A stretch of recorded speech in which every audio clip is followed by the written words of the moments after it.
भाई साहब, संत रामपाल जी महाराज के हमेशा विवादित बयान आते रहते, कभी ब्रह्मा विष्णु महेश के लेकर, कभी उनकी जन्म मृत्यु को लेकर, कभी उनके वृद्धावस्था को लेकर, कभी उनकी आयु को लेकर।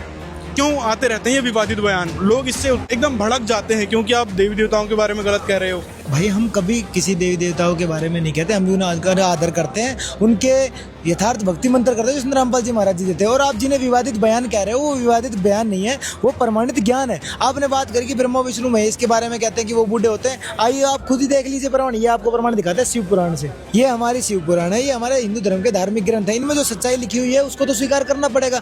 जो स्वीकार नहीं करेगा वो विवाद ही करेगा। ये देखिए, ये गीता प्रेस गोरखपुर से श्री शिव पुराण है, इसके पेज नंबर पे आते हैं, पेज नंबर 242। आप इसमें देखिए कि ब्रह्मा विष्णु महेश की जो संत रामपाल जी महाराज अपने सत्संगों में आयु बताते हैं वो आप खुद पढ़ लीजिए।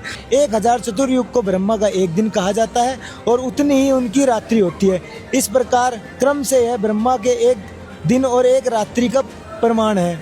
इस प्रकार के 30 दिनों का एक मास और 12 मासों का एक वर्ष होता है। 100 वर्ष के परिमाण को ब्रह्मा की आयु कहा जाता है। ब्रह्मा के एक वर्ष के बराबर विष्णु का एक दिन कहा जाता है। ये विष्णु भी अपने 100 वर्ष के प्रमाण तक जीवित रहते हैं।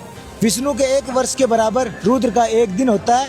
भगवान रुद्र भी उस मान के अनुसार नर रूप में 100 वर्ष तक स्थित रहते हैं। अब आपने देखा ये शिव पुराण से कि ब्रह्मा विष्णु महेश की आयु भी इतने इतने चतुर्युगों की है। और आपको दिखाते हैं कि ब्रह्मा विष्णु महेश भी बूढ़े होते हैं और इनकी भी मृत्यु होती है। ये देखिए, ये है मत्स्य पुराण, सचित्र हिंदी अनुवादित सहित गीता प्रेस गोरखपुर से, कोड नंबर है 557। अब आप इसके पेज नंबर पे है 615 पेज नंबर है। इसमें देखिए, ब्रह्मा विष्णु इंद्र मुनि आदि जन्म मृत्यु और वृद्ध अवस्था से ग्रस्त हैं।